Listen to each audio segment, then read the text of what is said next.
Tonight on 2020, September 7th, 2007. Police on the ground. Millions watched it happen. Suspected pedophiles falling into a trap set by police and NBC's Chris Hansen. Am I under arrest? But now 2020 turns the cameras around to investigate some explosive charges. Have police crossed the line to catch a predator? And now, John Stossel and Elizabeth Vargas. Hello and welcome to 2020. It's riveting television, the sight of alleged pedophiles being caught in a sting, cornered, thrown to the ground and cuffed. It's all part of a popular NBC series, but now there are serious questions about what goes on behind the scenes. Whose sting was this? The police departments or the vigilantes hired by Dateline? Chief investigative correspondent Brian Ross looks into that tonight as he takes you inside a highly publicized police operation. Were police after sexual predators or fame? Located on the rural outskirts of Dallas, Murphy, Texas is a quiet family place, rarely in the news. Until last year. Until the town's police chief announced he was declaring war on sexual predators. He said this will put the city of Murphy on the map. And it certainly did.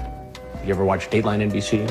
As the Murphy police agreed to work with Dateline NBC to set up a sting house aimed at catching alleged sexual predators for the latest installment of NBC's hugely popular series. To Catch a Predator.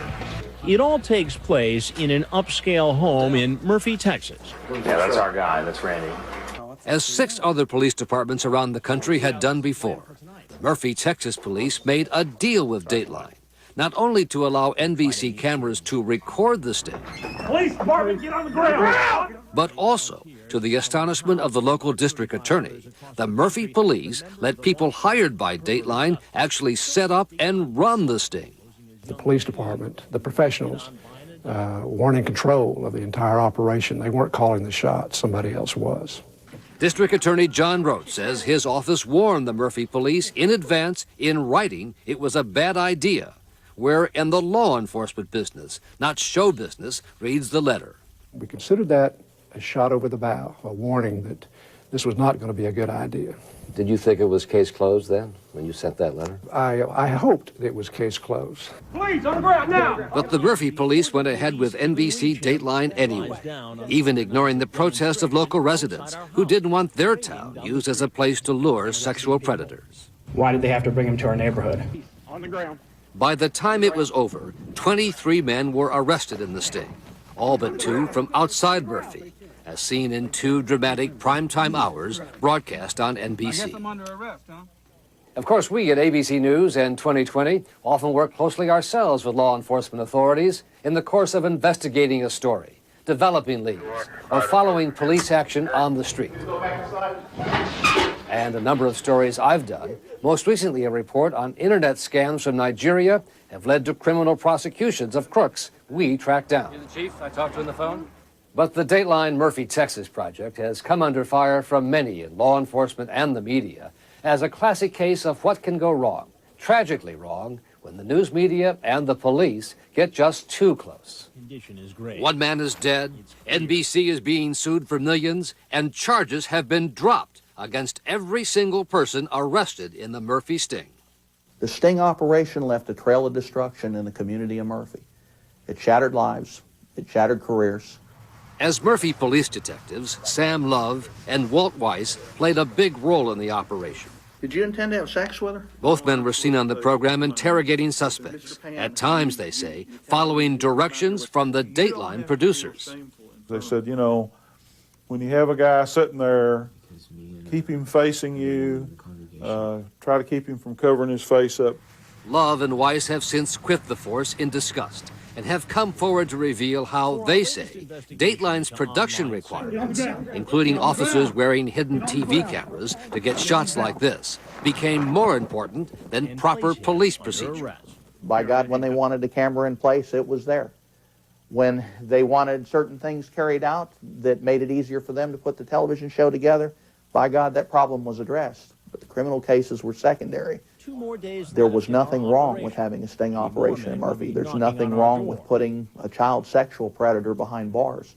but you can't do it sloppily. You can't do it recklessly. Are you still serious about coming over here? Or? The sting began with people called decoys trolling Texas chat rooms on the internet for Dateline. Posing as young teens waiting to be hit on by an adult looking for sex with a minor. The decoys are provided by a self-styled citizen watchdog group called Perverted Justice, which, according to published reports, is paid as much as $100,000 per episode by Dateline. On its website, Perverted Justice claims responsibility for the convictions of more than 200 alleged sexual predators, and it also sells its own line of Perverted Justice clothing, including a thong with the words, "Contents aged at least 18 years." Many in law enforcement say the police have no business working with such vigilante groups. Absolutely not. That would never happen in the NYPD. Retired New York Police Detective James Doyle, who helped to set up the NYPD Internet Crime Squad, says he routinely turned down offers from similar citizen vigilante groups. It was presented to me. I said, no, sorry, we will do our job as law enforcement and develop our own probable cause for search warrants. So you didn't want to lose control of your case then? Brian, that is it exactly, is who's in control. It's my case. It's a law enforcement case. I will dictate the stages of the investigation and how they proceed. You can have her open the door with the cat and try and wave him in. But in Murphy, Texas, the Dateline and Perverted Justice personnel are clearly deeply involved in the operation. Affirmative, yeah, we got a lot of guys due right around now. Perverted Justice's so-called operations director, known as Frag, manned the command center at the house, That's our boy, Shavad A. Muhammad. identifying suspects for both NBC and the police. I think this is, hold on, this could be Chris C. Dateline has hired this Actors hired by Dateline posed as the underage teens, standing in the doorway, urging the often reluctant suspects to come inside. You're going to have to come over here. The Texas District Attorney says this was all for show, with no real law enforcement purpose. The offenses had already been committed under Texas law. They didn't have to come to the house. Under our law, if you solicit a minor online, it doesn't make any difference whether you show up or not. So how are you? Once inside, the actors excuse themselves, and NBC News correspondent Chris Hansen emerges to question the suspects. What's happening? A lot. With often amazing, pathetic results. Where was this headed? I'm out of my mind. I just can't believe it. Well, explain to me. Help me to understand. I what can't, happened. because Well, there is no reason. That I can't give you any. The Texas District Attorney says, while it may have made for good television, it raises serious legal questions. If NBC is an agent of the police, and we all know these fellows are not going to be allowed to walk away without being arrested, are they already arrested? And if they are, and if NBC is acting as the agent for the police, then those fellows are entitled to their Miranda warnings. And anything they say while they're in custody without having those warnings aren't admissible in evidence against them. In case after case, Hansen waits until the very end of his interviews to identify himself as a reporter. Some of the suspects appear to think he might be a police officer.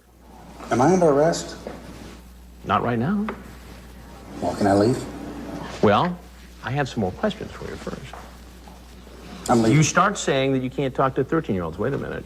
I'm gonna. You talk about being a predator. Well, before you leave, I want to tell you one thing. No, sir. I'm Chris Hansen with Dateline NBC. And Once the alleged predators left their encounter with Hansen, a Murphy Police Department team was waiting outside, guns drawn. Another needlessly dramatic and potentially dangerous step, according to the district attorney. Well, it was certainly dangerous if you look at all the guns that were drawn and pointed in all kinds of different directions, including at other officers. Just the takedown and throwing the fellow to the ground and all of that. You know, most professionals don't do that sort of thing. That's the kind of thing that's done for the performance. It doesn't have anything to do with making the arrest. It's all in the performance, and I think that was really the thrust of the entire thing. that is our sole purpose. The Murphy, Texas city manager who approved the sting has now resigned, and the police chief, Billy Myrick, is facing heavy criticism. ABC News. Outside a recent city council meeting, Chief Myrick told 2020 he is proud of what he did and was not seeking fame for himself or his city. I don't have any reason to put Murphy on the map because we're here to protect this community. We're here to enforce the law. And he denied that NBC or Perverted Justice had control of his operation. Sir, the television network did not take over the law enforcement operation in no shape, form, or fashion.